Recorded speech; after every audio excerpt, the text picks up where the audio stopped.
Hello friends, आ गई हूँ मैं आपके लिए एक new time travel high school drama लेके, जिसमें हम देखेंगे कि कैसे हमारी फीमेल लीड अचानक टाइम ट्रैवल कर जाती है और क्या वो वहाँ पहुँचकर अपनी हाई स्कूल के क्रश को अपनी फीलिंग्स बता पाएगी या फिर एक और बार उनकी लव स्टोरी अधूरी रह जाएगी। तो लेट्स बिगिन द एक्सप्लेनेशन।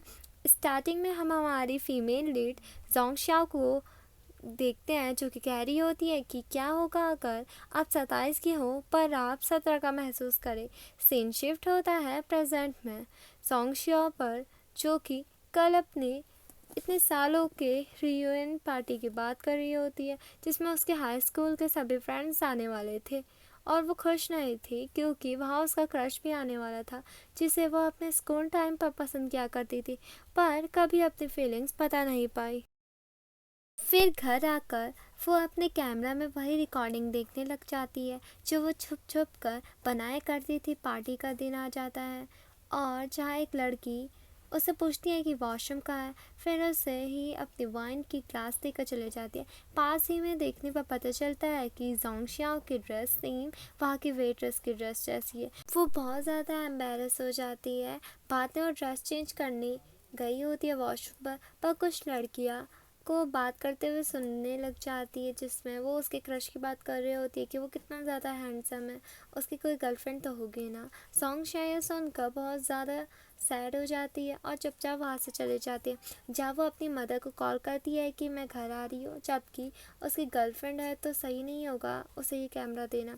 तभी उसे पता चलता है कि वो क्लास मॉनिटर को जो गिफ्ट देने वाली थी, वो गिफ्ट उसके कैमरे के साथ बदल गया और बहुत ज़्यादा परेशान हो जाती है। अंदर वो गिफ्ट लेने जाती है और जैसे ही वो ले रही होती है तो वहीं उसी का एक क्लासमेट उसे देख लेता है और फिर उससे रुका कर वो उससे बातें करने लग जाता है और वो अपने क्रश को देखने लग जाती है। बस फिर क्या था, वो उसके हाथ से वो गिफ्ट छीनता है और देखता है कि ये तो तुम्हारा वही कैमरा है ना जिसमें तुम हाई स्कूल की सारी चीज़ें रिकॉर्ड करती थी, और उसे परेशान करने लग जाता है।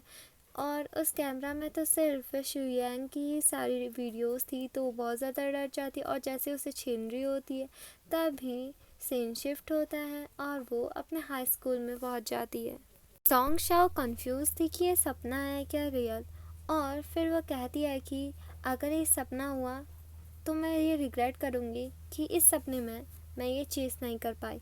और वो सीधा शु यांग के सामने जाती है और उसके चीक्स में किस कर देती है। ये सभी चीज़ उनके सारे क्लासमेट्स देख रहे होते हैं और प्रोफेसर ने भी ये चीज़ देख लिया होता है। फिर वो उसे डांटते हैं। जोंगशिया को तो ये सब ड्रीमी लग रहा होता है, तो वो उनकी सारी बातें बहुत ज़्यादा लाइटली ले रही होती है। प्रोफेसर उससे डांटे जा रहे होते हैं तो जोंगशिया कह रही होती है अब ड्रीम से उठ जाना चाहिए। तो वह क्या करती है, वो खिड़की से कूद मार देती है। ये देखकर वो दोनों बहुत ज़्यादा शॉक हो जाते हैं कि इसने क्या कर दिया, और वो खुद को यही पाकर बहुत ज़्यादा कंफ्यूज होती है कि ये ड्रीम है क्या रियल। शियांग वहाँ आता है और उससे पूछने लगता है कि तुम अब ठीक हो, तो अगली क्लास फिज़िक्स की है तो चलो। तो जोंग शाओ बहाना बनाने लगती है कि अभी मुझे लेग में बहुत ज़्यादा पेन है तो मैं क्लास नहीं अटेंड कर पाऊँगी। वो भी सब समझ रहा होता है पर वो उससे कुछ नहीं कहता। जोंग शाओ से माफ़ी भी मांग लेती है जो उसने सुबह उसके साथ सब कुछ किया। वो उसे कहती है कि क्या तुम मुझे घर छोड़ने के लिए आ सकते हो। रास्ते में शु यांग अपनी बातें किए जा रहा होता है, वही वही जोंग शुए अपने ही ख्यालों में होती है कि अचानक मैं हाई स्कूल में कैसे आ गई और मेरे काम का क्या होगा। कंपनी वाले तो धक्का मार के मुझे निकाल देंगे, मेरे पेरेंट्स भी वरीड होंगे, मुझे जल्द से जल्द यहाँ से निकलना होगा। और ये सोचते सोचते वो शु यांग से टकरा जाती है और फिर वो उसका फेस टर्न करता है कि रोड वहाँ है। तभी उसे याद आता है कि जब वो कैमरा लेने के लिए झगड़ रही होती है तभी इसी वजह से वो यहाँ आ गई। वो बहुत ज़्यादा खुश होकर उससे उसका बैग लेती है और कहती है खुशी हुई तुमसे 27 साल और अब 70 साल में मिलकर, और ये बोलकर वो वहाँ से चले जाती है। सुबह वो स्कूल के बाहर होती है, अगले ही पल क्लासरूम में, जहाँ वो वहाँ से भागने की कोशिश करती है पर शुयांग उसे पकड़ कर अंदर कर देता है, जहाँ वो अपने लेसेस टाइटली बांधती है और जैसे ही बेल बजती है वो वहाँ से फिर भाग जाती है। पर अगले ही पर वो वहीं आ जाती है। वो पहले भी 5 दिन तक वही थी। ये सोच कर वो बहुत ज़्यादा कंफ्यूज हो रही होती है और बहुत ज़्यादा परेशान हो जाती है। बाद में वो शुएंग के साथ लड़ाई कर रही होती है और लड़ाई करते करते वो स्कूल के बाहर आ गई होती है। वो बहुत ज़्यादा खुश होती है कि अब वो भाग सकती है, पर अगले पल वो क्लास में पहुंच जाती है जहाँ टीचर पढ़ा रहे होते हैं। फिर सब चीज़ें रिमाइंड करने के बाद जोंगशा सब लिंक करने लग जाती है कि जब जब शुएंग उसके साथ था तब तक सारी चीज़ें नॉर्मल थी, पर जब जब शुएंग उससे दूर जाता था तो सीन शिफ्ट होते जाते थे। कभी वो क्लासरूम में तो कभी वो स्कूल के बाहर पहुंच जाती थी। ये सब सोचकर एक क्वेश्चन टीचर पूछ रहे होते हैं और वो ज़ोर से शुएंग का नाम ले लेती है। सारी क्लास उन्हें देखने लग जाती है और शुएंग भी उसे देखने लग जाता है और जोंगशा को पता लग जाता है कि जब शुएंग उसके साथ होगा तो तभी उसकी लाइफ नॉर्मल हो सकती है। और वो कहती है कि शायद मैं इस एज में तुम्हारे लिए ही आई हूँ। बाद में जहाँ वो उसे अपने घर ले जाती है उसे बुक देने के बहाने और कहती है बस यही रुको, मैं अंदर से लेकर आती हूँ।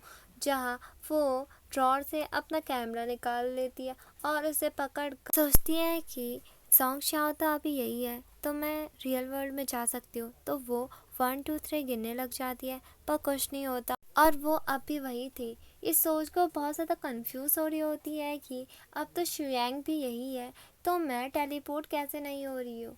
और वो बहुत ज़्यादा निराश हो जाती है, अपने बेड में लेट जाती है। तभी शुएंग वहाँ आता है कि जबकि तुम्हें बुक नहीं मिल रही तो मैं जाता हूँ। जोंगशा उसे क्या ही कह सकती थी, उसका तो काम ही नहीं हुआ। और फिर वो कहती है ठीक है तुम चले जाओ। और जैसे वो 1 2 3 कहती है तो सीन शिफ्ट हो जाता है और वो पेन केक खा रही होती है कुछ और कहती है कि कुछ तो अच्छा हुआ। और जैसे ही वो खा रही होती है वो सीधा अपने क्लास में पहुंच जाती है और फिर प्लेग्राउंड में फिर क्लास में, जिससे बहुत ज़्यादा चिढ़ जाती है। तभी उसे आइडिया आता है कि अगर शुयांग मेरे प्यार में पड़ जाएगा तो हमेशा मैं उसके साथ रहूँगी और वो मेरे साथ रहेगा। और वो फिर स्कूल ख़त्म होने के बाद उसे प्रपोज कर देती है, पर शुएंग उसकी बात को सीरियसली नहीं लेता और कहता है कि चलो आगे। और जोंगशा का तो पोपट बन जाता है। बाद में जब उनकी डेस्कमेट बनने की पर्ची बट रही होती है तो जोंगशा एक लड़के से अपनी चिट एक्सचेंज करवा लेती है और कहती है कि तुम मेरी सीट में बैठ जाओ। पर उसके भी अलग ही नखरे होते हैं और वो लड़का शर्त रख देता है कि अगर तुम मेरा काम करोगी और मेरी चीज़ें उठाओगी तो मैं तुम्हें सीट दे दूंगा। और वो भी क्या ही करती, वो भी हाँ कर देती है। बाद में वो शुएंग के साथ बैठती है कि मैं ही हूँ तुम्हारी न्यू डेस्कमेट कहकर। वही उसे उस लड़के के सभी सामान कैरी करने पड़ते हैं और वो बहुत ज़्यादा उसका मजाक बना रहा होता है। ये बात शुएंग को बिल्कुल भी अच्छी नहीं लगती। तो वो क्या करता है, वो जोंगशाओ से सारा सामान लेता है और गुस्से से उसकी ओर फेंक देता है कि अपना सामान खुद ही उठाओ। जोंगशाओ ये देखकर बहुत ज़्यादा खुश हो जाती है, फिर उसके साथ जाने लगती है। तभी पीछे से लड़कियाँ जोंगशाओ के बारे में बुरा बोलने लगती है तो शुएंग को तो बहुत ज़्यादा बुरा लगता है। तो वो कहता है कि तुमने सुना वो क्या कह रहे थे। तो जोंगशाओ कहती है कि मैंने सब सुना पर मैं उन्हें इग्नोर कर रही थी, क्योंकि अगर इंसान को खुश रहना है तो पहला स्टेप है दूसरों के ओपिनियन को इग्नोर करो। और उसे कहती है कि जब तुम मेरे एज में आओगे ना तब जाके तुम्हें पता लगेगा। तो वो कहता है कि तुम तो सिर्फ मुझसे 3 साल ही बड़ी हो तो तुम ऐसी बातें क्यों कर रही हो। तो जोंगशा कहती है कि तुम्हें कैसे पता। तो वो कहता है कि तुमने स्कूल आईडी बनाने के लिए मेरी हेल्प ली थी। तभी वहाँ कोई चिल्लाता है कि कोई इंसान बेहोश हो गया। तभी जोंगशा शुएंग से प्रॉमिस लेती है कि कुछ भी हो जाए तुम कभी मुझे छोड़ के मत जाना। और इसी के साथ इसका फर्स्ट पार्ट यही ख़त्म होता है। होप यू लाइक इट और प्लीज़ लाइक कीजिए, शेयर कीजिए, subscribe my channel. Thank you.